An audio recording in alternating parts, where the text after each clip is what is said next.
O que fazer quando você ouve seu gato rindo no andar de cima, quando vê seu cachorro em pé no escuro, ou quando começa a perceber que ele entende o que você fala, antes mesmo de você terminar a frase. Quando eu ainda era criança, meu avô me contava histórias nas noites em que eu dormia no sítio dele. Ele dizia que nem todo animal age por instinto e que existem criaturas que apenas usam o corpo de um animal para se aproximar das pessoas. Lembro a vez que ele me contou 4 histórias que mudaram a forma como eu olho para qualquer animal, até hoje.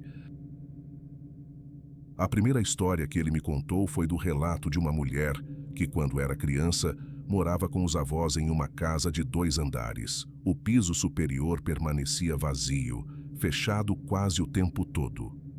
Desde o nascimento dela, coisas estranhas começaram a acontecer naquela casa.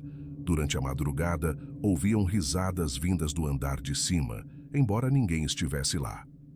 Em algumas manhãs, encontravam ovos de galinha quebrados com o feto ainda dentro, espalhados pelo chão. Por muito tempo, a avó evitou subir para verificar o que acontecia, mas certa noite, incomodada pelas risadas que ecoavam pelo teto, decidiu enfrentar o medo. Subiu as escadas lentamente. Ao chegar ao andar superior, dirigiu o olhar para o pequeno pátio interno que ficava aberto para o céu. Foi ali que viu algo que jamais conseguiu esquecer. Os 3 gatos da casa e o cachorro estavam de pé, em 2 patas. Não apenas isso, pareciam se mover de maneira coordenada, como se dançassem, e o que mais a marcou foi o som que vinham emitindo. Não eram latidos nem miados, eram risadas. A visão foi suficiente para fazê-la desmaiar ali mesmo. Quando o marido e a neta acordaram, encontraram-na caída e tremendo. Ela não conseguiu explicar o que havia visto naquela noite. Só dias depois reuniu forças para contar. Na manhã seguinte ao ocorrido, ao subirem durante o dia, encontraram pássaros mortos espalhados pelo chão, penas arrancadas, tufos de pelo e restos de cinza, como se algo tivesse sido queimado ali. O mais perturbador, porém, foi o desaparecimento dos animais. Os gatos e o cachorro nunca mais foram vistos. Não havia como terem saído sozinhos. Para alcançar a rua, precisariam descer escadas e atravessar várias portas fechadas. E mesmo assim, nenhum vizinho relatou ter visto qualquer coisa.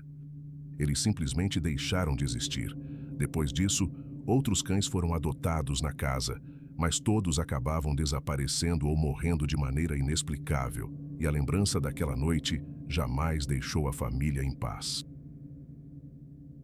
Outro relato que meu avô contou naquela mesma noite falava sobre uma jovem que havia adotado um gato aparentemente comum. O animal não demonstrava agressividade nem comportamento fora do normal nos primeiros dias. Era quieto, observador e passava longos períodos encarando a dona com uma fixação que ela interpretava como simples curiosidade felina. Com o passar do tempo, no entanto, a presença do gato começou a provocar algo diferente dentro da casa. A jovem relatava que sempre que o animal se aproximava dela, sentia um mal-estar físico imediato. Não era medo comum, era uma sensação de pressão no peito, como se o ar ao redor se tornasse mais pesado. O ambiente parecia mudar quando o gato entrava no cômodo. A temperatura parecia cair levemente e o silêncio tornava-se denso. Certa noite, acordou de forma abrupta, sentindo dificuldade para respirar. Abriu os olhos e encontrou o gato sentado sobre seu peito, olhando diretamente para seu rosto. O olhar não era de um animal assustado ou curioso. Era fixo, profundo demais. Por alguns segundos, ela teve a impressão de que o animal não piscava. Tentou empurrá-lo, mas o corpo não respondia com facilidade. Era como se estivesse parcialmente paralisada. Quando finalmente conseguiu se mover, o gato saltou para o chão com naturalidade, caminhou até a porta do quarto e saiu como se nada tivesse acontecido. Após esse episódio, os eventos começaram a se repetir, sempre durante a madrugada, sempre acompanhados da mesma sensação de sufocamento e da presença silenciosa do animal observando. O que mais a perturbava era a maneira como o gato reagia quando ela mencionava o ocorrido para outras pessoas. Ele surgia de onde quer que estivesse e se posicionava próximo, encarando-a enquanto ela tentava explicar o que sentia. Era como se estivesse atento ao que era dito. A situação tornou-se insustentável quando, certa manhã, ao acordar, encontrou marcas avermelhadas no próprio pescoço, como se dedos tivessem pressionado sua pele durante a noite. Não havia lembrança de sonho, apenas a sensação de que algo havia estado ali. Decidiu então doar o animal. No dia em que o entregou a outra família, sentiu uma estranha mistura de alívio e culpa. No entanto, dias depois, recebeu uma ligação. A nova dona relatava episódios semelhantes: mal-estar, sensação de estar sendo observada e o hábito incomum do gato de permanecer longos períodos parado, encarando as paredes como se algo estivesse ali. Pouco tempo depois, o animal desapareceu. Não fugiu pela porta nem pela janela. Simplesmente não estava mais na casa. E assim como no caso anterior, nunca mais foi visto. O terceiro caso que meu avô contou naquela noite envolvia um homem que morava sozinho em uma casa afastada da cidade, cercada por mata fechada. Ele sempre gostou da tranquilidade do isolamento e mantinha apenas um cachorro grande como companhia. O animal era obediente, silencioso e raramente latia sem motivo. Durante muito tempo, a convivência entre os dois foi simples e sem qualquer ocorrência estranha. As mudanças começaram de maneira sutil. O homem passou a perceber que o cachorro o observava com frequência incomum. Não era o olhar típico de um animal esperando comida ou atenção, mas algo mais fixo, prolongado, quase atento demais. Em diversas ocasiões, ao levantar-se durante a madrugada para beber água, encontrava o cão sentado no corredor escuro, encarando a porta do quarto como se estivesse aguardando algum movimento. Com o passar das semanas, ele começou a notar que o cachorro parecia antecipar seus gestos. Antes mesmo que ele se levantasse da cama, o animal já estava posicionado do lado de fora, como se soubesse o que estava prestes a acontecer. A princípio, tentou atribuir aquilo a coincidências ou ao instinto aguçado do cão, mas a repetição dos episódios começou a causar desconforto. Certa noite, acordou com a sensação clara de ter ouvido alguém chamar seu nome. O som não foi alto nem prolongado, mas suficientemente distinto para afastar qualquer dúvida de que tivesse sido apenas um sonho confuso. Levantou-se com cautela, pegou uma lanterna e caminhou até a sala. O cachorro estava parado ali, de frente para a parede, completamente imóvel. Ao chamá-lo, o animal demorou alguns segundos para reagir, como se estivesse concentrado em algo que o homem não podia ver. Somente depois virou lentamente a cabeça e caminhou até ele com naturalidade. Nos dias seguintes, começaram a surgir pequenas alterações dentro da casa. Objetos apareciam fora do lugar. Portas que ele tinha certeza de ter fechado estavam entreabertas pela manhã. Um copo deixado sobre a mesa surgia na pia da cozinha sem que ele se lembrasse de tê-lo levado até lá. Por viver sozinho, tentou convencer-se de que poderia estar se confundindo, que a mente às vezes preenche lacunas de memória sem que se perceba. No entanto, uma noite trouxe algo impossível de ignorar. Ao acordar subitamente, percebeu a silhueta do cachorro ao lado da cama. A princípio não viu nada de incomum, até que notou que a forma projetada pela luz fraca da janela parecia mais alta do que deveria. A silhueta não correspondia à postura natural de um animal sobre 4 patas. Por alguns segundos, teve a impressão de que a figura estava ereta.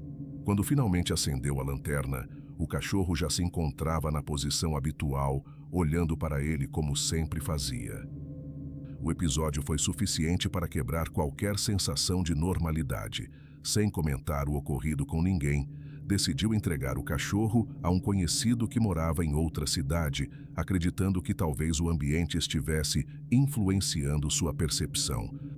No dia seguinte à entrega, recebeu uma mensagem do novo dono relatando que o animal passara a noite inteira andando pela casa, sem fazer barulho, aparecendo em diferentes cômodos como se ninguém o tivesse visto atravessar as portas. 2 dias depois, o cachorro desapareceu. As portas e janelas permaneciam fechadas. Não havia sinais de arrombamento nem pegadas no quintal.